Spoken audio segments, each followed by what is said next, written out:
What's up, everybody? Welcome back into the Play the Fight Song College Football Show. Another off-season week of college football is upon us. And today we flip the script. We're going to 2025. We're leaving 2024 in the past. I'm sure the conversations will arise of talking through these teams, of what they did last year, but we're flipping the script to 2025. Who is going to be on the field? What are these teams going to look like? And there's a lot of stuff coming. Before we start the show and talk to the guys, we want to remind you to hit the subscribe button, hit the follow button on all platforms at Play the Fight Pod. Let's get to 1,000 on YouTube. Head over to our YouTube if you're not on there right now and hit that subscribe button. We're around the 850 mark. Let's get to 1,000 before kickoff next season. And we're going to cover college football all off season long with increased coverage over Iowa, Iowa State, and Nebraska. So you're in the perfect spot if you love the sport in general. Gentlemen, how we doing? It's cold, snowy Midwest day. We should have all the snow ridded next week, it looks like, via the forecast, but Lord knows. How do you guys like the snow? I hate it, especially this time of year, because I feel like we should be getting into spring weather and it's snow covered. I don't dislike snow, but I do think February is dragging a little bit. I'm ready for March. I like the month of March. College baseball is in full swing. St. Patrick's Day, NCAA tournament and conference tournaments. I like the month of March much more than the month of February. That's where I'm at. But we did take advantage of the cold week. Racked crockpot chili tonight. Pumped. It was absolutely incredible. So heavy beans or no bean chili guy? I went 2 cans of chili beans. Left the kidney beans out this time around. Not heavy, but I like it hearty, so like a little thicker soup. So extra ground beef. People might come for me for this, but I grind up my beans in the chili. I put them in there, but I grind them up. I hate the texture of them, but I like it's closer to like a tomato chili soup than it is like the chunky. I like the meat. I like a chunkier chili than like a soupier one. That's fair. Crackers in I like there it too. Spicy. Crackers and cheese. Yeah, crackers and cheese. I would have done a little sour cream if I had any. I like it a little spicier, but the fiance doesn't like spice really, so I have to tone it down. I can't keep the jalapenos in there. Can't spice up a little extra, so that stinks. But we work that in the individual bowls, not in the full crock pot. I can't handle spice either. Jake, what about you? How do you take your chili, and do you like the snow? Light note. Jalapenos in chili, something I haven't heard of, but I'm definitely interested in trying now that you mentioned it. Yeah, you're a spice guy, Jake. I am a spice guy, so I'd try that out. You asked me if I like the snow. You didn't ask me if I like negative 20 degrees wind chill for 5 straight days. Did you know in the state of South Dakota, we broke a record for the most consecutive hours without it being 1 positive degrees? It was like it didn't get above 0 for 84 hours or something like that. So I will say, like, once it gets a certain amount of cold, it's all the same. Like once, like if we hit like anywhere from, in my opinion, can I say this? 15 to like negative 10, it's all the same. If the wind's blowing, I like different. That's true. It's all the same. So that's what I was gonna say. This sounds super Midwestern, but it wasn't windy the last couple of days, and I said, well, this is tolerable. We can live through this, but it is going to get better. But yeah, then no wind. Still that bitter, like that breeze hits you. It's painful. Like your skin crawls out of it. But we're almost out of it, boys. I saw dog walks outside and goes like, not doing this. Sorry. Looks at you like you turned on the cold too. They turn around and look at you like, what the hell? You'll be able to walk that new dog, Parks. You'll be able to take her outside. Yeah, a little life news. I got a new puppy upstairs, 10 weeks old, and she's awfully cute, but boy, she is a handful. Waking me up earlier. I do not envy you whatsoever. Yeah, she's definitely a handful, but the puppy Jake's dog. Speaking from experience, like he's the one that raised the dog. Partially, yeah. Kudos to her mother. She's stronger than I am. Yeah, that's what it's okay. So my wife gets to work in the office or has to work in the office all day long, 8 to 5, right? So she only gets her hour at lunch break. I have the option to work from home at my day job. Make this my day job by hitting the subscribe button, by the way. I have to take care of the dog longer throughout the day. So when she gets home, she's like, oh yeah, she's so cute. But like I've seen all the shit she did all day. So now I'm like, just take it. You got it. You say she's cute. That's a devil. Yeah, it is a devil. She is a devil. She's chewed up 11 shoes. Like it's just going down the line. Not the shoes. Yeah, well, we did buy her own slipper, so we kind of made her into it, like a toy slipper, because she kept chewing up ours, and then that didn't help at all. No, she now thinks every shoe is free game now. Kind of, yeah. But no, yeah, no going further on the dog. I can go all night on it, but she's very cute. Let's go into some college football. Let's lead it off with our fun question. We've done this the last few episodes. People have enjoyed it. The question of the day. And today I'm going to lead off with the first one. There are two different versions, and I like this question. Here we go. In the next 10 years, would you rather have, as a college football fan for your team, option 1, 6 losing seasons, 3 toss-up seasons where you don't really know what happens, and a guaranteed 1 national title? Or would you rather have all winning seasons of those 10 years, some conference titles, 10 win seasons are constant throughout that, but no national championship? JP. I'm going to take the winning seasons. Losing's hard, man. Losing's hard. You're going to get 1, and then you're going to have, how many was it exactly? Losing seasons in a row? And I'm going to assume these I just you said, won so national title, 6 losing seasons, and 3 which could be up Yeah. in the air. They could be winning, they Yeah. could be losing, but they're not going to be a national title. in that 10 years, you're guaranteed 6 losing seasons. So we're saying 5 and 7, not even like 6 gets you to it. Like 6 and 6, you're not going to. Nope. 5 and Correct. 7, Regular 4 and season, 8, 5 and 3 and 7. No 9. bowl game, It's losing Oh my season. God, are those hard? kind of like Florida State if they won the national title last year. I mean, it completely was- depends on what you're giving me in the 3 years. Like if you're giving me 8 and 4s, 7 and 5s, I'd probably take the title. But if you're rolling the dice and it's a little bit of both, losing's hard, man, in this sport, and it takes a toll. That's a lot to handle. But you It- have as you I'm can trying to think brag like that how you're- good that national title night would be. Yeah, you can with, like you me, can my brag friends, my that family, you and like won all the that. But national championship. you can, but then you could eat it for 10 years straight. But So are you how going many other teams- side, Jake? That's what it sounds like. I'm just playing devil's advocate. Like, how many Okay. teams can say they've won the national title, JP? Like, it's not college basketball where you get hot in the tournament and you win. Losing seasons on top of basketball makes it for a long winter. I know losing sucks and nobody loves it, but you can claim that you've won a national. I mean, how many? There's been like what 5 teams that have won the national championship the last 10 years. Like, it's very rare in college football, at least kind of this day and age, where we had a couple Extremely. of dynasties here and there. No, I agree with JP. I'm taking the numerous 10-win seasons. Just like I would think never won a Big 12 championship anyways. So of course I would take numerous conference championships. That's assuming they're going to be in this new playoff anyways, and they got a shot to win the national title. I'll always end up with my hopes and dreams broken, but at least they make the college football playoff multiple times for what the scenario is giving us. I understand it's a 10-year timeline. So I had to keep, that in my thoughts. It's 10 years. Hopefully I'll be alive for more than that. But I'll take the guaranteed. You may never see one. Yeah, I've seen that's- winning yep. seasons. You may never see one before you die. Odds are high that you probably will. I know. I go to bed at night knowing I'll never see Iowa State win a national championship. Like But you never know. like You never No, know, Jake. That's what I- keeps you up on every Saturday. You never know. It could be that one time that the stars align. They don't even got to go undefeated or win only. They don't even have to do that anymore, yeah, especially yeah. going forward with our next topic. So you never know. But I'm taking the 1. I just did a decade of losing seasons, boys. You guys know that. Didn't you live this though? One national title, a lot of losing seasons pretty soon after.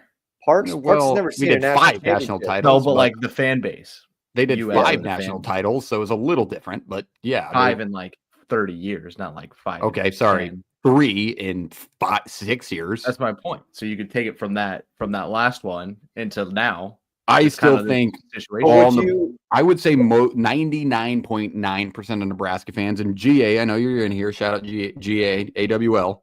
You're taking the national title, right? 6 losing seasons, the guaranteed national title. Because I mean, seeing one in your lifetime is more useful than seeing a 10-win season. We've all seen that. Every one of us in this chat's already seen that. Is this Auburn? but it's multiple ways. though. It's like Yeah. this is the multiple 10-win seasons like puts you in the conversation of like legitimate programs in college football. Like you kind of play with the big boys. Like you probably recruit at a decent level. You're competing for conference championships year after year. Like you are in that conversation. You have that respect from most of the college football fan base. Now, on the other side, you could be seen as like Penn State, where like you're a perennial power, but like you're also a choke. You kind of play that card too, as well, if you took that side. Is this kind of Michigan too, JP? I know you said one that makes way more sense, more clear, but like Michigan was Yes, this is not also good. Michigan, I would agree. Yeah. So, I mean, and they're still viewed as a perennial power. I guess that's kind of more based off your history, right, Jake? Like, I feel like it'd be very hard, especially if they get you one. guys, but you mentioned that. You mentioned Michigan had a down year, but like, guys, we're talking like numerous bad seasons on top No, of it. I'm Like, saying they are the before the 2024 national title. They were the oh you yeah, know sure, okay, we go yeah, grab 10 every once in a while, most of the years. yeah, 9 okay. or 10, and then every But once they in a were while we were really 6. bad in some of those Brady Right. Hoke years, Yes. like really bad. I So thought they I like the next. I thought of this one. I added this second question today. I thought this one was actually better than the one we just talked about. If we want to get into that one, okay. Let's you read us the second question. You're gonna have to We all say seen it and them. read it out loud. yeah. So the second one, same kind of. Would you rather? Would you rather lose to your rival 10 straight years, but in that 10 years, again, you get a national championship, or beat your rival for 10 straight years with no national championship? In those 10 years, though, like, you can play the card. Like Iowa State, if we have Matt Campbell around, we're probably going to have majority winning seasons. Like, it's no guarantee. Those are, everything else is up in the air, but you just know that you're going to go 1-0 against your most hated rival every single year for 10 years straight. Well, Iowa's got 4 of them, so Yeah, that's the problem. You got to go. I'd say Iowa, Iowa State. You got to align there. Yeah. But I wouldn't say Iowa, Nebraska to the alignment for Nebraska. I say Iowa's got 4 of them, so I'm 3-1 in trophy games every year. I might. Yeah, I think I know what I'm doing here. Okay. Well, do you really? But you don't have the same hatred for Wisconsin and Minnesota as you do Iowa State. Don't even like. No, but I do hate them quite a bit, and those are still. I big do too. deals to It's me. like Kansas State for me, Colorado for Parks. Like, yeah, we hate them, but like we don't really know anybody personally that. I don't. I think in that situation, I take the title because that makes you. This is 2002 Hawks here. Yes, like that if they win one, because this is I'm going to go 11-1 and win a national title. This doesn't mean I'm going to have, like it's basically bad Ohio years at State all. this year. It's basically, but you're doing it for 10 straight years, and you only won 1 natty. Yeah, but we wouldn't fire a guy for that. There's a side note here, gentlemen. It's 1-0 against your rival. What about the other games? What if you go 1-12, 1-11, but you don't win the national title? But you won that game. 11-1 and lose it. That's the one loss. That one game isn't enough for me to give up a national title. I don't give a shit if I lose one game if I win a national title. Yeah, I wouldn't. I don't think I'd feel that bad if I'm Ohio State. Like, I get it. No, to be hell like, no. Hang the banner, Michigan. That's fine. Sounds like a great time to me too, guys. Like, I'll take the ring. Yeah, and that's the side I would go on too with Ohio State. Man, they're literally living this right now. Like, Michigan will never let them live that down. But at the end of the day, which side would you rather be on? Would you rather be on the Michigan side, or would you rather be on the Ohio State side? Like, yeah, sure, you beat us, and nobody, we were a 20-point favorite, and now we're a national title, so national champion. I don't think it's a no-brainer. Take the national title. If all they can say to you is that, like, can't beat us, and they're going 6-6, 5-7, 8-4, 10-2, and not winning a national title, now if they win one somewhere in there, then we're gonna have to talk, right? But we're going to assume that they aren't in this situation. You got us. That's cool. Awesome. Have a good time, pal. Good job. Like your little brother got you in Pig one day. That kind of thing. It's a fair place to put it. I think that's a good one. But that was a good question. I had to think more of that one because you got to think of the rival that hate. You got to fit that narrative to whatever rival you hate the most. Because like JP said, ask me. Iowa has 4. I think I'd take the 10 straight against Iowa. That is just the pinnacle of a poverty program history. I was going to say, if your reason is because you'll never see a national title, and you're just like, yeah, I know it. Wouldn't you want it? Like, wouldn't you want it more rather than being like, I would just take the 10 against this guy in hypothetically? I guess. Do you get your rocks off on national titles or beating Iowa?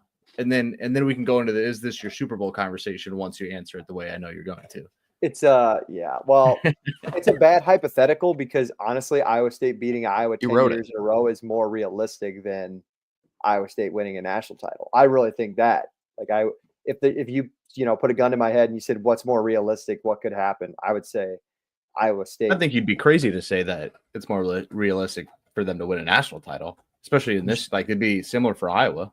Like it'd be like, what's more likely to happen? What percentage of your fandom, or what percentage would you say you're on Iowa State will never win a national title? What percent in your head is that set in stone?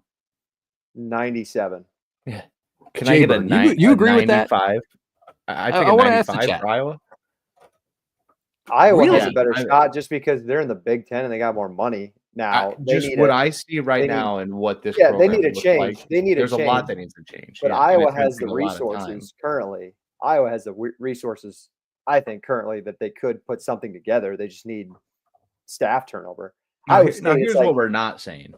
We are not saying we're not going to like be at the forefront of cheering in like the believers when the season rolls around. And if our team's 11-1 playing for a conference title and gonna have a chance at a bye, we're not going to be the ones to be like, oh, no chance. I told you one time they'd never do it in my lifetime. That's what we're not saying.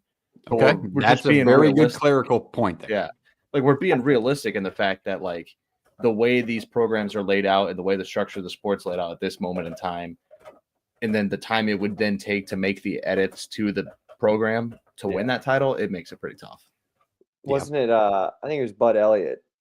And there was another podcast that I was listening to. They're talking about our next topic that we'll talk about.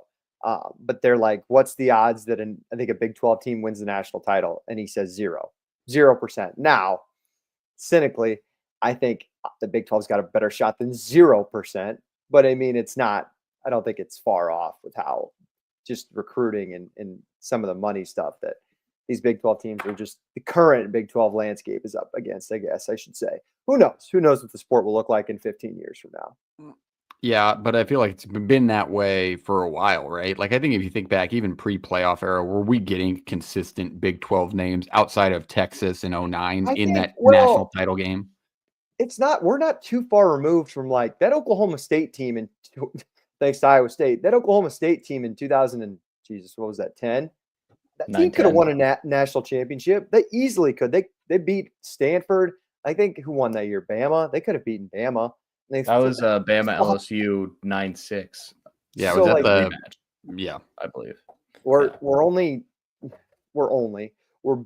like 16 years removed from like Texas, Oklahoma, Texas Tech being like 3 of the top 10 teams in college football. Now I get it. I mean, TCU had a shot a couple of years ago. I mean, the Big 12's chance was closer than ever in a 4-team playoff for the BCS era now, but we'll see. Yeah, and looks like the fan base is on board with you. Jay Bird said he's been a fan for over 40 years, and he just wants a Big 12 title. He doubts that the national title will happen, but that little glimmer of hope is what keeps us coming back. You're what? You're my LJ Scott extension and an Iowa State loss in 2002 away from Iowa playing for a 4-team playoff and a national title in those 2 years. Like it's not. You know what keeps me up, Parks? You know what keeps that glimmer of hope is just Iowa State being able to play one of the big dogs in a playoff game. Like the day Iowa State can take the field in a Fiesta Bowl versus said SEC team. Yeah, you name it. That's what I live for. That's the goal. It's never to win. It's just to maybe on one given Saturday look at my team and be like, maybe we have a chance to take the big dog because we finally have the opportunity in front of us. What percentage flip happens? Like you're at 97% that they'll never win it. If they win that game, that they could do it. If they win. Let's say they go play Georgia in the Fiesta Bowl. Yeah. And they win that game. Oh, of course. I'd break down. I mean, it would go to like 25%. Would you cry? If we beat Georgia? Absolutely. Yeah. We won a national title, yeah. No. He's asking me if we beat Georgia in the first round of the playoff. You'd cry for that? I think national titles worthy to cry here. I think, oh God, yeah, dude. If we beat Georgia, you guys have. Listen, man, we let. There's nothing wrong with that. Kent State went into Jack Trice Stadium in my early childhood and beat us. You think I wouldn't cry if we beat Georgia or Alabama? I'm not telling you you're wrong. I think you're right. I think the little moments you got to celebrate, and that's not a little moment. I mean, that's a huge moment, especially. I mean, you guys just won the Fiesta Bowl. Did you cry then? No, I didn't. Everything about. I mean, it was awesome. It was great. But I mean, we all know it. We played an Oregon team that played 7 games that year. and there was nobody in the stands. Like it wasn't even, I don't know. They Okay. still earned it, but like it wasn't, yeah. You get what I'm Let's saying. leave that conversation where it is. I like where it took us.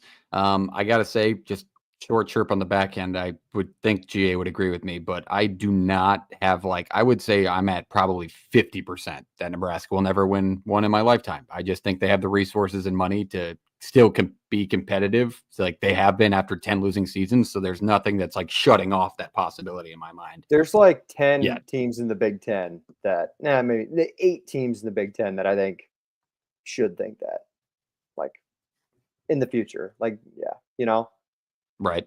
I think that's a fair place to put it, especially now with the new additions, 100%. But all right, let's leave that where it is. Let's go into recent news in the sport. This one's pretty light, but we want to talk on the college football playoff because recent news has dropped that a lot of athletic directors are coming together here in the coming weeks to talk about the expansion again of the college football playoff in 2026, going to either 14 or 16 teams. Here's what Ross Dellinger of Yahoo Sports said it could look like with the outlook of 14 teams. 4 automatic bids from the SEC, 4 automatic bids from the Big Ten, 2 from the Pac. Oh my God, I put P12 on my notes. That's a big red check mark on me. From the Big 12, 2 from the ACC, 2 at-large bids. 1's basically pre-built if Notre Dame is good enough, and then your G5 or at-large bid on the outside there. What do we think? Do we like it? Is this bad for the sport is the main question I want you to answer. Jake, you go first. I think more inclusion is always better for the sport as a whole, for the fringe fans. Again, not to make this an Iowa State show, but just like Iowa State had 2 losses in November and they were still playing for a conference championship. And if you win your conference championship, you're in the college football playoff.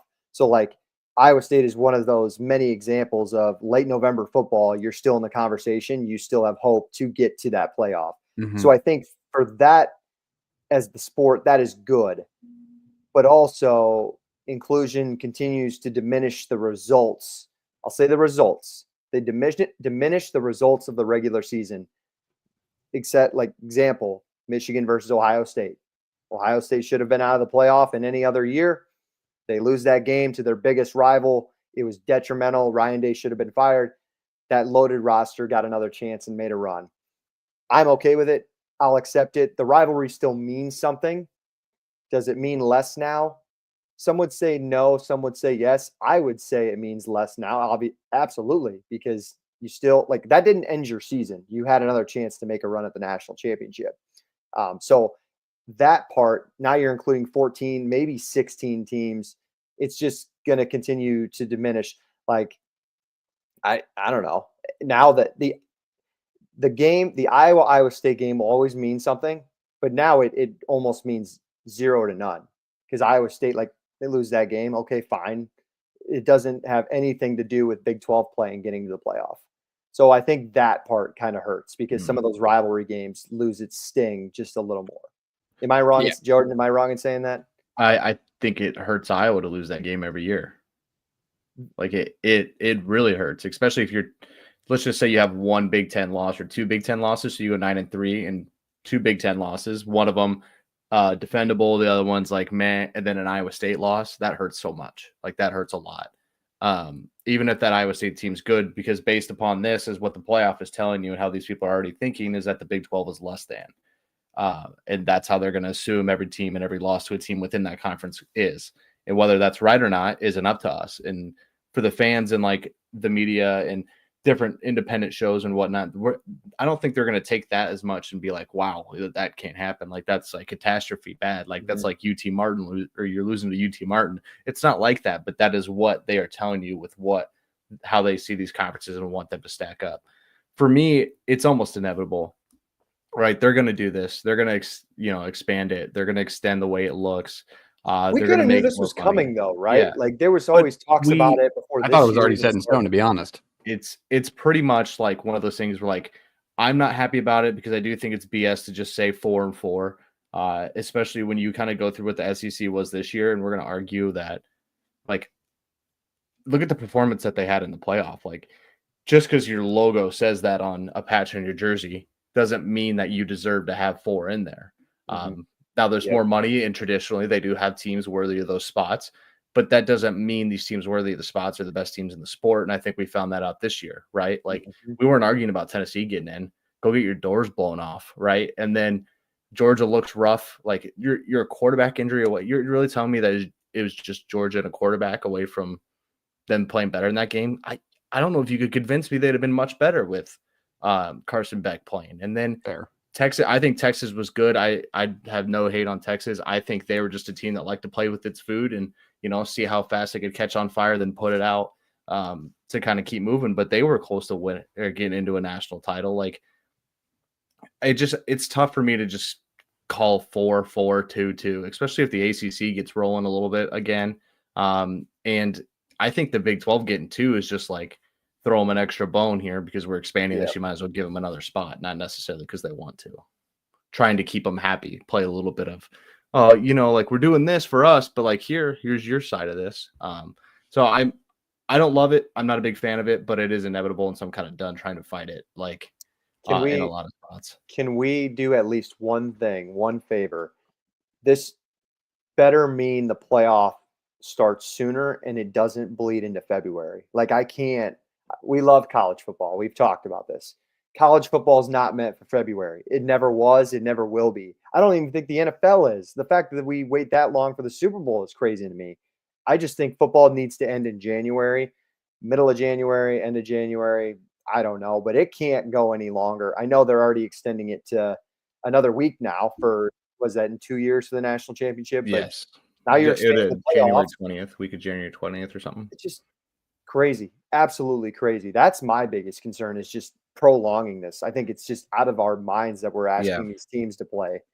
You're also asking coaches to navigate a landscape that's already busted and they've already complained and bitched about more than anything, right? Now you're just like, let's make it, you know what? Thought about it. You know what we're going to do? Make it harder on them. Let's make them hate it more, right? Like, let's make it tougher for these kids to, be places they want to be. Tougher for coaches to want to stay in the sport and spend time away with their families and get all this stuff done.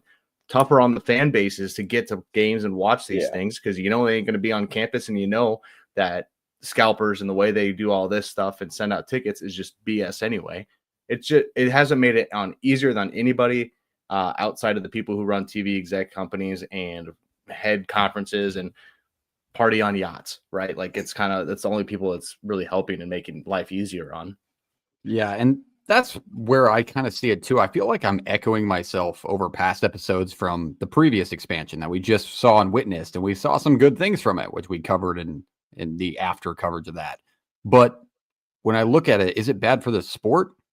Yeah, it's bad for the sport because, again, one of my main points of the initial expansion being too much or too bad was going to be college football requires you to be near perfect. You cannot have a blemish on your record against a 6-5 Michigan team. You cannot have a blemish on your record against a team that you are a 30-point favorite against and win the national title. You just can't do it. That's an NFL thing. If you want to go, 10-8 and make the playoff as a wild card and win the Super Bowl, fantastic. Great. There's only 32 teams.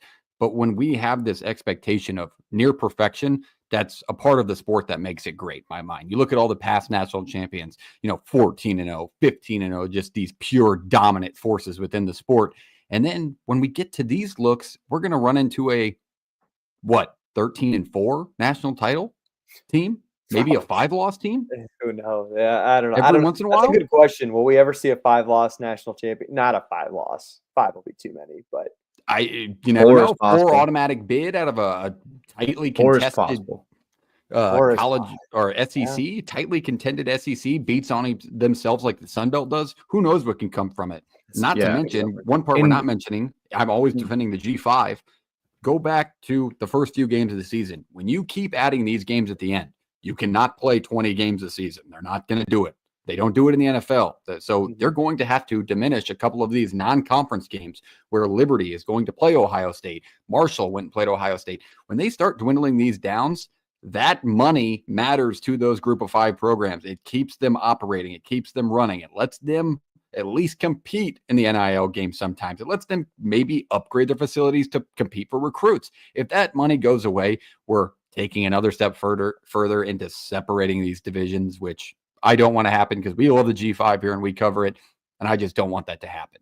If you want to play for a different title but still play each other, that's great. But when we start literally separating them as two separate entities, which I know people and I know they play at a different level, I just don't want to see it happen because that's not the sport I love. That's not what my love was built on. So I think that's very important that we don't get away from that, but it seems that's where it's going. What do you guys think on that, JP? I think if you're going to, I think one thing with the NFL to make it related to that in some ways, the NFL will remember the Super Bowl champion as the best team right there. And it could be a team that, like you're saying, just got hot, like the Giants that year that they ended up beating the Patriots or whatnot. Like they don't remember how bad sometimes the Giants were that year. They remember they won the Super Bowl, and that completely just beats out and overrides everything that happened in the regular season. Like it's just doesn't matter. It's what you did in this 4-game stretch. That's not what college football is. Like we don't live for the playoff. The playoff doesn't change how I look at a season. The playoff doesn't change how I look at a team. It simply is an attempt to crown yourself. It's not anything more than that, like in a lot of ways. Like it's the regular season that matters, because if the regular season didn't matter, there wouldn't be 134 teams trying to win every Saturday. That's what I'm saying. We wouldn't be celebrating Ohio going from losing half its roster in March and April to winning a MAC title, because they're like, oh, they didn't win a national title, though. It doesn't matter. But that's not how it works in this sport. Yeah. And it's happened in the past. We've had bad blemishes on a national championship team's record, maybe a close game with somebody they shouldn't even been competition with. But to this year, first year of the 12-team playoff, has there been a past champion that either one would have lost to NIU, who wasn't very good in the MAC, or two, lost to their rival in Michigan, who won 7 games? Has there been a national champion in past college football that has had those big of a blemish? Those were our two options, people. So is that just going to lead to more of this? Like it's going to change the landscape of the sport so much that we're going to have these blemishes pop up more and more. I think another thing too that it's ruining, and I know you guys like it. I don't care for it so much, but this continues to make conference championship games more and more pointless. If you're having 4 automatic bids from 2 of the best leagues, what good does it have the top 2 teams playing another game for? Like they're going to get in anyways. Here's my pitch that I think I maybe stole this kind of a little bit from maybe the NBA route that I think is kind of worked a little bit. Do the conference championships. They're not even conference championships anymore. They're play-in games. And as the play-in, the ACC gets 2 automatic bids, right? So the 2 seed and the 3 seed, or the number 2 team in the ACC, the number 3 team in the ACC, play each other for that automatic bid to the college football playoff. You reward the number 1 team in the ACC for winning out in the regular season. Now the number 2 team and the 3 team have to play in to get to the playoff. Same thing for the SEC. It would be the 4 seed and the 5 seed play for that last spot for the automatic bid in the SEC. That would be your quote unquote conference championship games. And you know what it is? It's just another extension of your playoff. On top of that, like a wild card. Exactly. In the 4 seed, these are played at home games. So the 4 seed gets rewarded for having a better regular season. They get their home game against that 5 seed for the automatic bid to get to the official college football playoff. All right. Let's leave that conversation there because we're already about halfway through the show. But I want to end with the simple answer. 14 teams, so to even 16 teams, initial off the rip after our full discussion. Would you like it? Yes or no, JP? Sure. I think I'd be fine with it, but I don't like the auto bids. Fair. I would not, for obviously my very passionate reasons I just gave. Jake? I'm with JP. No, get rid of the auto bids. At this point, the playoff, it is what it is. Putting in 2 more is fine, but I'm sick of the auto bids that, like Boise getting a 3 seed last year. Yeah, no, get rid of that. Include Boise. That's fine. Get rid of the bye. All right. Let's leave that there. That is the college football expansion talk for this week. Let's go into the point of tonight's show. We are going to do a snake draft of the top 5 most intriguing quarterbacks going in to 2025. Obviously, it's not going to be a top 5 because we're going to go across the board snake style draft. So once they're picked, we got to go somewhere else. No crossovers. So we all have a list prepared. Go ahead, Jake. Quick note. I will just no. I'll be making a banner for the bottom for everybody as we pick them. So like I'll write All them right. down. So they will And be if I on the spell- screen. If I spell them wrong, I apologize. Are you meaning like I'll be picking and then you can Yeah. have my other While we two break this Yeah. down, we can do that. Yep. That's perfectly Yep. fine. But I want GA or Jaybird, whoever responds first in the chat, to pick the order. Who's going first? Jake, JP, myself. You pick the order, and then we'll go Yeah. for that for the whole Hey, time while and down the we're- line. While we're talking about our viewers, appreciate hopping in the comments. I would usually have these two in the comments. It's been an absolute blast to just see the interaction. So thank you guys very much. Much That's a appreciated. great point. Love you. Great point. I got one of Justin's buddies asked me the other day. He said we should refer to our AWLs as the marching band. These guys, since we're Can we not, GA? We can't homerize this thing. I love this man. I love this man. This is Come okay. on now. Jaybird in the parks too. All right. Hey, All right. yeah. All right. Jaybird's on the Husker train too. That's right. Bow to daddy, Jaybird. Dad program right here. All right. I like that. Okay. So me first, and then who's going next? Let us know in the comments. I'm going to lead off with one that probably wasn't going to be first pick for you guys, but I'm going to lead off with Sam Levitt. Arizona State returning on the field in 2025. Obviously had a fantastic 2024 season, 24 scores, 6 picks, over 400 yards on the ground, another 5 touchdowns rushing. I think he adds that element, obviously benefited from a great running back in his backfield last year. I think even without that, if they get him more weapons on the outside, it's just going to enhance his game because he had flashes of that at Michigan State, showed us it on the field as a young redshirt freshman at Arizona State, and I expect a huge 2025 from him when they're going to be at the top of the Big 12 picture again. So Sam Levitt, my first pick and first off the board in this draft. Sorry, I don't want to hurt feelings, GA. I know who you're asking for, but next up, it looks like Jake. Is this a snake? yeah. Yes, Snake. then it'll go You get back 2 to picks you. in a row.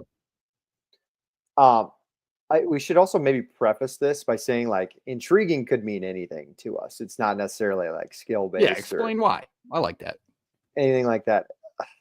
I'll just do it. I'm gonna go Dylan Raiola. I think Bastard. I think it is just fascinating that, you know, we know the history of Matt Rule in his 3rd or 4th year. I thought there were some good things he showed last year, but this is a huge year for Dylan Raiola in taking the steps that he needs to.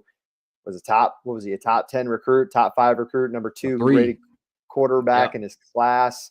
Like it's time to go. And I think this sophomore year is an opportunity for a big jump for him and could put Nebraska back on the big stage if he performs the way he should. Got a little chills over here, Jake. I like that Somebody spell breakdown. check my Raiola spelling there. Raiola. I got you. RIA. I got you now, JP. No, you're good. I got you. All right, Jake. Great pick. JP, give us another one. Yeah, I think intriguing to me meant the storyline of what they could mean to a team, or how they can change a team's dynamic here in 25. And I think we had similar thoughts here with Levitt and then Raiola as well.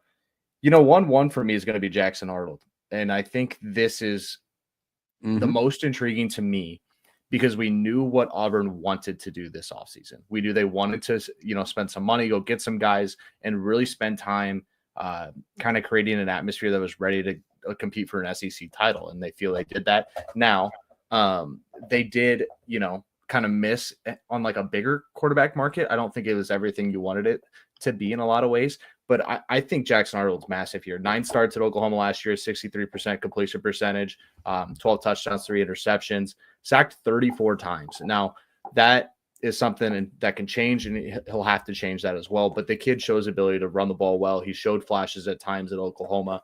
And I think if with the right pieces around him in the right system, I think he can really change what Auburn is and does and really fit into this. And that could, make a difference between a 6-6 spending a lot of money. Tough year for Auburn that pisses off a lot of fans, or it could be a 10-2 year depending on how things go. So I'm going to take Jackson Arnold in that slot. Spinning back around to me, I'm going to go. I'll go Bryce Underwood. That's on my board. Good pick. I'll take Bryce Underwood here. These are the 2 I had at the top of my list because what you can do to change the team that you're about to play for, right? Let's assume Underwood's a starter. Michigan has a real shot here to go to to win some football games and be better here in 2025 after a rough 24 and a national title in 23. As soon as my dog decides he wants to stop. Yeah, little bongs for your pick. It sounds like bong. It sounds Dog like friendly. We're a dog drum. friendly. Dog friendly podcast. He's got a buffalo bone, and he just thinks it's the best. Yeah, he's going to town on it too. But for me on this, like, he is that talented, and if he's going to be the 6'3", 205 dual threat that everybody says he's going to be, it really changes what Michigan can do. And I know they're going to have to really work to get a receiver room a little more cleaned up. But I do feel like they're still built to run the ball, whether, it's the names we've grown accustomed to in the backfield or not. I think they're having a good offensive line. They'll be solid on defense. They'll have to fill in some holes on the defensive side, but I think he can really change what they do. And just make that team really have a shot to be, a top, let's just say a top 75, top 60 offense in this country. Who's the guy they picked up? Was it Mikey Keene? Yeah. As the other guy? Okay. Fresno State, Mikey Keene. Yep. Yeah, I knew they picked up somebody else, but wasn't sure. Also, I like that pick because go ahead on your. I was just saying that the Auburn pick, didn't they pick up the Daniels kid from Stanford too? Could be. I mean, both these guys. They picked up 3 quarterbacks this year. Yeah. So we'll see if they're starters, but it's intriguing. That is very good point. I also want to mention it was a good pick on Michigan because how many times last year did that offense get hindered by bad quarterback play or Orge's inability to throw the ball? I mean, you're talking about the number 1 recruit overall in the country that Portnoy and another big Michigan donor threw every dollar in their pocket at to get. Yeah, that's intriguing. You need the skill players around him. He's a guy that can kind of blend that, right? And make sure that, like, you don't have elite receivers. They're still good because he has the talent to do so and make them better. But I do think that Michigan will work around him and really build things to make sure he's in a comfortable spot to play. All right, Jake, back to you for round 2, pick 2. Yep. I saw Justin was in the comments earlier. If he's still listening, I'm going Jalen Daniels, Kansas. I think the former Big 12 preseason player of the year announcing that he's coming back is a huge opportunity for Lance Leipold and that football team this year. Just you lose Koldel-Nicki in the beginning of the year, and just him adjusting to the new play caller Grimes and like just getting under his belt with those turnovers was a rough go for Daniels in the start, but he found his groove at the end of the year and he started playing like the guy we kind of thought he was capable of being. And I think if he can stay healthy during the spring, kind of go through everything, and he goes into 2025 fresh and ready, that Kansas gets their new stadium. Who knows? Maybe this team could be one of your Big 12 title front runners like they were predicted. Jumping on that again. Hey? Yep. It's intriguing. I don't think I'm all the way back on it, but it's definitely intriguing.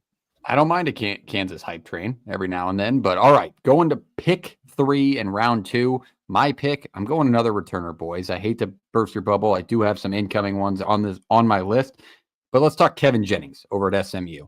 Coming back next year, definitely a guy that people got left a salty taste in their mouth, throwing 3 picks and 2 pick sixes against Penn State. But he was fantastic overall in the season. I mean, he wasn't even be the expected starter. Look what he did for that team, where he took that program into the college football playoff their first year in a Power 5 conference. 3,200 yards, 23 scores, 11 picks, and 3 of them came in that college football playoff game. High running side, 2 dual threat guys. So I think he has a high ceiling to bring SMU back to the playoff conversation in 2025. So I like Kevin Jennings to be my pick.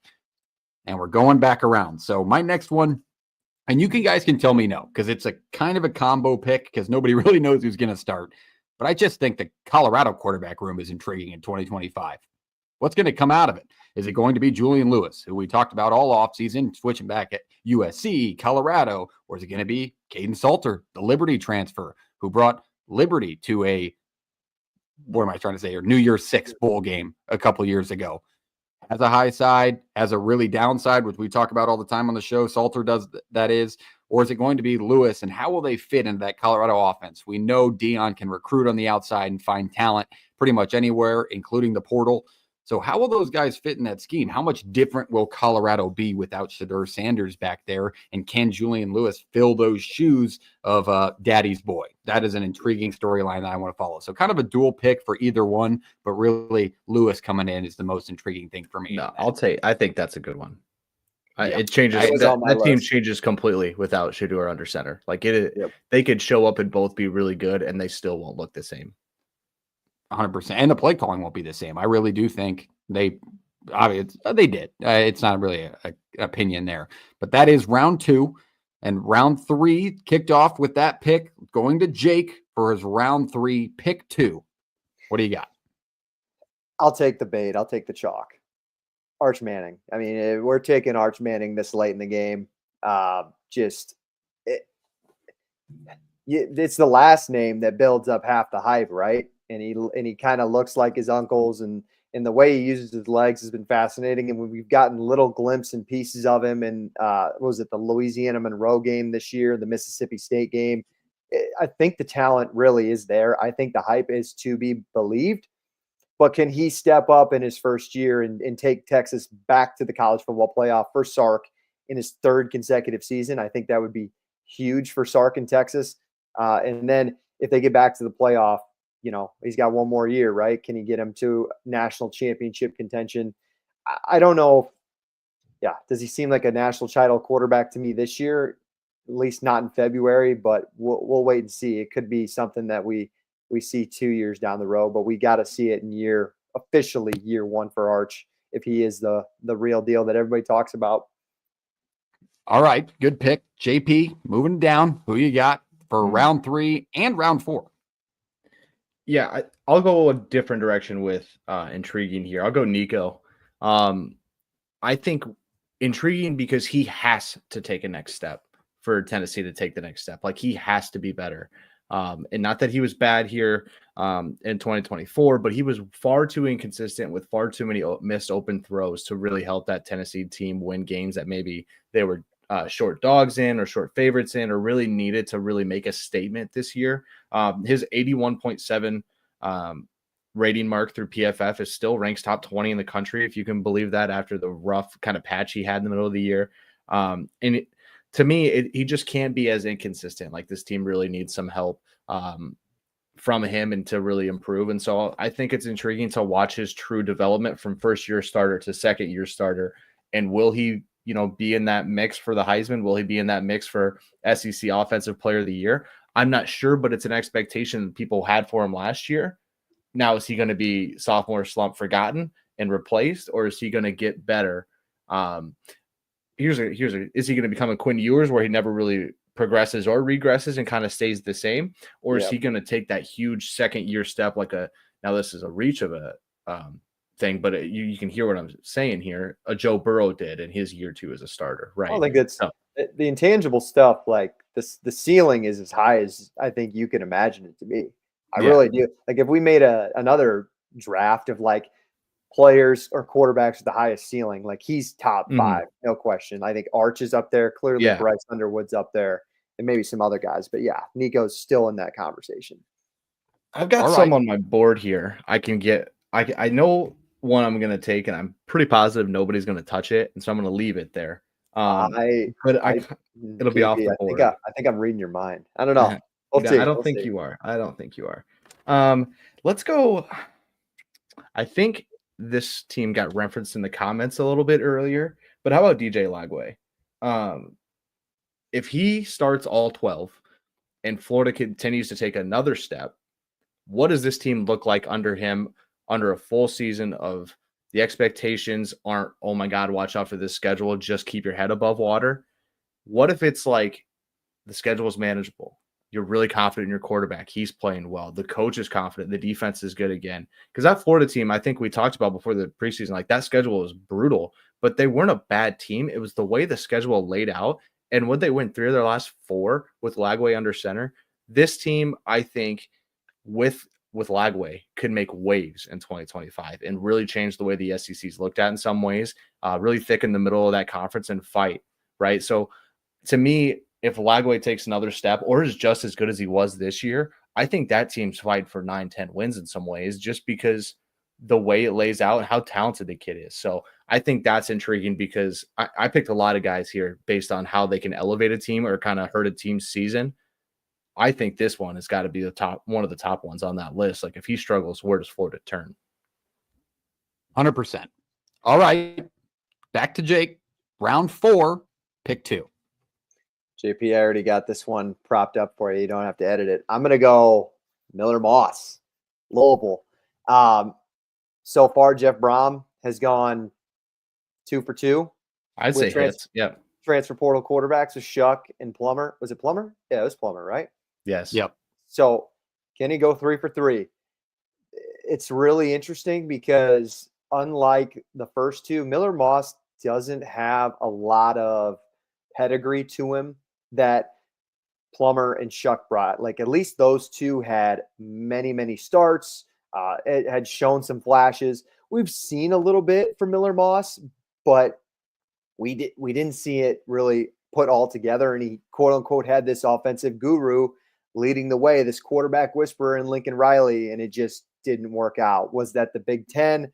We'll have to wait and see. Maybe he adjusts to ACC play a lot better. But if Lincoln Riley couldn't make it work, can Jeff Brom make it work? I think that's a good second option if you're a guy who's trying to revitalize his college career. I really like that pick. I had that written down too. Yeah, definitely an interesting one to follow. Louisville, always active in the portal. Brahmas attacks the transfer portal. So we'll see how that one goes. Going on to me to wrap up round 4, I'm going to go from Cal, Fernando Mendoza to Indiana. Here's why. You got the coach of the year, Kirk Cignetti, over at Indiana, who took Curtis Rourke, a guy that 95% of you wouldn't have known his name leaving Ohio as a 4-year starter, into Heisman conversations in week 8. So you don't need to think Fernando Mendoza is going to be, the second coming of Cam Ward in the transfer parts, but the system sets up quarterbacks for a ton of success. If he can stay healthy, he's going to have good statistics, and he doesn't really need, did Indiana have a standout weapon on the outside that just made Rourke's job extremely easy? No, the system was so good, and they had a couple of good backs. So I think that can elevate Mendoza's play and make him a bigger name in college football. It's going to be an intriguing follow because of what this Indiana team turned into. This was a team that was picked almost dead last in the Big Ten. New coach, all these transfers were terrible over the past few years, and they went and competed on the road in a Notre Dame level atmosphere in the college football playoff. So Lord knows what comes for Fernando Mendoza, but intriguing nonetheless to follow him. So that wraps up round 4. Let's move on to our last pick. Let me take the other side of JP's first pick in Jackson Arnold and John Mateer and Oklahoma. Going into the SEC, Washington State guy, right? Won them a lot of games and they're in the Pac-2. Got a lot of following because of the way he plays and the way he talks, and Wazoo's just that program. Now he steps into the SEC. Can he fill the shoes of what they expect him to be? Can he beat out Hawkins? There's so many intriguing storylines to follow, and can he be the guy to get Oklahoma back to their winning ways and competitive within a conference which is viewed at the top of college football every year? Can he fill the shoes and compete against SEC defenses? Because we saw bad sides in Mateer. Is this really the answer in a make or break Brett Venables year? Intriguing storyline to follow. So Mateer is my final pick for my 5. And I like the way it went, but there was a couple that slipped through my fingers. Dylan Raiola. Take that. I didn't know. Were you going to pick Raiola? Oh, God, yeah. Okay. I'm glad I picked it then. I was like, Be honesty. Is Parks going to pick him? I was like, oh, God, yeah. Okay. It's intriguing. It's intriguing. Take the fella in Iowa City too, Jake, if you want to. What did you say? So take the fella in Iowa City too, if you want to. Gronowski slipped my mind today, and I was like, what's intriguing about him is the intriguing part. Will he be healthy? That's exactly right. Did his surgery go well? That's the most intriguing part to me. So we'll stay on your last pick. We'll stay on rivals. I'm counting here. We got 3 or 4 Big 12 quarterbacks, which I think it's only right because I think the league has big names at quarterback, and any of them could be pretty big household names just if they make a run, kind of like Sam Levitt did last year. Stick in the Sunflower State. Avery Johnson. That's my last pick. Is it bad that I had that typed out before you even said anything? You read my mind. He's going to be on the biggest stage, and so will my quarterback be in the first game of the year, that top 25 matchup in Ireland, and everyone's going to get a first look of 2025 Avery Johnson. He got more big media publicity that I've ever seen out of just an average, like middle of the pack Big 12 quarterback. He's super young. Again, JP, if we made that list of 5 guys with the highest ceiling, he's probably, 5 or 10, I would say, if we count that. So I still think the intangibles are still there. He made some weird turnover stuff last year that he's got to clean up, kind of like Nico, kind of like Raiola. Can he just make a huge – if it's another guy that could make a big jump in year 2 that could put his profile on the national scale in college football. I like it. JP, finalize this thing up. Last pick. You got your guy. I got him. How about a guy making him jump from the group of 5 to the power conferences here? You got to be good. You should have won the conference last year in a lot of ways.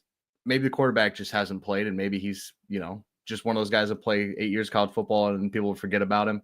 But how about Devin Dampier here? That's going to move to Utah out of New Mexico. He was on my list. You have to look at intriguing, and I think this is some of the most intriguing stuff ever, is what Utah and this team did. Like what Whittingham did, and goes outside his comfort zone in some ways and go get Jason Beck from New Mexico and be like, hey, let's have a little more fun. Let's open this thing up. Let's have, a quarterback that can really move around. Let's be a little more dynamic offensively, because let's be honest, even when Rising was good and that offense was good, it wasn't like scary explosive. It was the execution and the way they just kind of leaned on you and continually ran the ball well to open up play action and stuff like this. The Dampier kid brings in a different kind of dynamic than Utah's seen at quarterback in quite some time, I would think. The problem is, though, you can't turn it over. I think it's 1-to-1 ratio last year, touchdowns to interceptions. But he can move and he can run a little bit. So I'm very excited to kind of see what he does, because when he was on, the Lobos were fun to watch, and they had a pretty good year for what the New Mexico standard is there with Bronco Mendenhall. But I am excited to watch this kid play Big 12 football, and I think if he hits and that offensive coordinator hits, Utah could once again be looking for a chance to play for a Big 12 title, and hopefully this one pans out a little bit more. But if he misses, I think Utah really struggles. All right. He kind of gives me, and he could be honorable mention on my list, kind of gives me DeQuan Finn vibes. Like, is he gonna pan out in this style of play and Big 12 play? We'll see. DeQuan Finn, also intriguing, because he could make a name of himself again. But he was not the best quarterback on that roster. Now that we know that a little more cleanly, it just kind of stinks that the situation he got thrown into is how well, his back. I can't. Why am I slipping in? Sawyer Robertson. How well he ended up playing. I mean, that changed everything for Baylor. By the way, you guys said I needed more than 6. My first 6 picks, the only one I didn't pick here, was taken by Parks. I didn't even need to write any more down. I got all my boys here. Who it was Kevin Jennings. Got to be, right? You're an SMU guy. No. It was Mateer. Okay. Yeah. Fair pick. I didn't see. I didn't write down any honorable mentions. Reasons. Yeah. Throw them out there, boys. So I think we missed some clean ones, like Cade Klubnik, Carson Beck. Like those. Yeah, the cover of the episode. Yes, we missed those. Those are 2 obvious ones, just because like it's national championship or bust. I think Drew Aller is fascinating. I'm a little surprised because he's just got that stink on him. Like people are going to associate with him that Notre Dame game and the Ohio State game 2 years ago. Can he just write a different story for himself and finally, get Penn State over the hump? That's almost more fascinating than anything. I put Jaden Maiava just because like Lincoln Riley needs it. It's more of a Lincoln Riley pick than him, but he needs a quarterback to lead the way. Can I say a guy that somebody I thought really needed to pan out, and now in the last couple hours kind of seems like it's not as big of a deal? Billy Edwards Jr., Maryland to Wisconsin. Wisconsin, and I thought that Fickle was going to really need some things. Now I like to see the fine print. That should have been news. Yeah, I need to see the fine print of this extension if the buyout drops or the way it works. Just curious. Who's but I really thought he would need Billy Edwards to come in and be really good for them. who's the guy that said he was on the hot seat? Jeez, somebody said that on the show. What an idiot! What an idiot! That doesn't mean he's not though. Like that's my whole thing is that They like you can did get extend Frost after 3 losing seasons, just Yeah. to throw that out there. But that made his buyout easier, did it not? Yeah. Yeah. It did. Can I pick one here? Yep. Luke Altmaier. Oh, Yeah. I don't think he incredibly got the- intriguing. Great yeah. pick. Damn it. I think he didn't get the recognition he deserved last year, and Illinois Absolutely certainly not. did not. But if you've seen Illinois' schedule for 2025, if they play just as well as they did this year, 10-2, 11-1 is not out of the question.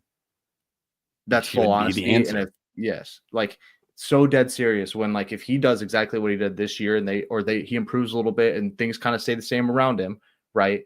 Stay the course, like that team wins 10, 11 games, is going to the playoff. So I think I have him on there. He Can was I one that throw- it was kind of hard for me not to pick. I'm going to throw the opposite of Jake's pick earlier. Bo Pribula. Can he replace the shoes of Brady Yeah, Cook, Elijah Drinkwitz's long lost son? Thought Definitely about interesting one. I think we missed this one. This one's kind of under the radar, but Dante Moore. Like, what? There's not a lot of rumblings from Oregon about like, are We they don't know maybe who's playing going to quarterback yet? are they going to get somebody in the portal again in the spring window if it's available? Like they supposedly they tried for Levitt. I don't know. Like, I bet is you it Oh all my gonna might be- God. I don't. Oregon's going to have another good roster, but it starts with the quarterback. Like Dylan Gabriel was. Where's awesome Ty the other Thompson when day. you need him? Ty Thompson still Yeah. standing on the sideline of that conference title game, eh? Playing tight end for Tulane this year. Actually, Yeah. that's actually what he's doing. He said he tried to enter the portal, and they're like, "No, you're not going to play quarterback anywhere." And he's like, "All right, I'll switch to tight end. Sweet." Nebraska's got a former quarterback playing tight end. Harburg moved to tight end. I don't know if you guys knew that, but That makes played sense, tight end yeah. in the bowl game. No. Big dude. I have one more. Yep. Yeah. One more honorable mention. CJ Bailey. I don't think Mhm. he was bad at NC State. I think that season just fell apart too quick for But- salvage. Oh, But It's my a good- problem here is that they've tried what 2 consecutive transfer quarterback, 2 or 3 consecutive transfer quarterbacks, and they haven't really panned out for them. Not even Now the close. Grayson McCall ones mostly because of the injury, but we can't say they were clicking when he was healthy. But CJ Bailey looked good as a young kid last year for that offense, and Dave Doran's known to kind of get the wheels back on the track and go win 8 or 9 games. I think he's got to be good for them to do that. So I think CJ Bailey is intriguing. Maybe it's just NC State as a whole this year, but I think him at quarterback is definitely different than what they've had historically at that position. yeah, I like that. I think there's a few quarterback rooms in the SEC you could throw into this. Georgia, right? Like, Yeah, I Alabama? Gunnar Stockton down. Yeah, Alabama is a great one. We never mentioned anybody at Ohio State either, but those are I don't know, maybe kind of the Shocking. similar situation. I mean, do you think about that? Like, we'll obviously break it down when it gets closer, but like Oregon, Bama, Georgia's kind of got their guy, but like Georgia's another one. Like there are a lot of big names that are right now. Are they sure they got their guy? Miami, Well, you Carson got to Beck. assume Beck's going to be. are we sure? fair point. It's a fair point. He's on the cover of the episode. I don't know. That I think that rounds out my list. I'm kind of disappointed in us that we didn't. I put DeQuan Finn out there, but there's got to be going to get a G5 guy out there that really is intriguing this year. No, not. I mean, you could guys that are staying. Maddox Madsen. Is Yeah, I that a forgot. intriguing But is he story? intriguing or is he just there? Yeah, Is he he's- like, any that's good, nothing or was it against just because the Maddox run Madsen. game was dominant? Yeah, like that's nothing against him. Is he interesting? I'm not sure. All right, that's everything. We covered it. We did the most intriguing quarterbacks of 2025. Like I said, we flipped the script over tonight. We want to give a quick shout out reminder to Shop No Rivals, our good partners over at No Rivals. Check out their premium hat collection. I'm wearing the Nebraska Espresso tonight. Check out the Espresso collection. See if your team's available. If they're not, hit that request a team button and type them in. They'll get them added. But we appreciate you in advance for going on, checking those out. And when you do, and you check out yourself, once you pick the hat you love, use the code PTFS when you check out for free shipping on all of your premium collegiate headwear. Shout out No Rivals, shopnorivals.com today. Hit the like button, hit the subscribe button. You know what to do. We'll come back next week. We'll have another fantastic college football thing to cover. We love you. We'll see you next week. Jake, take us away. Have a great weekend. Stay warm. Play it.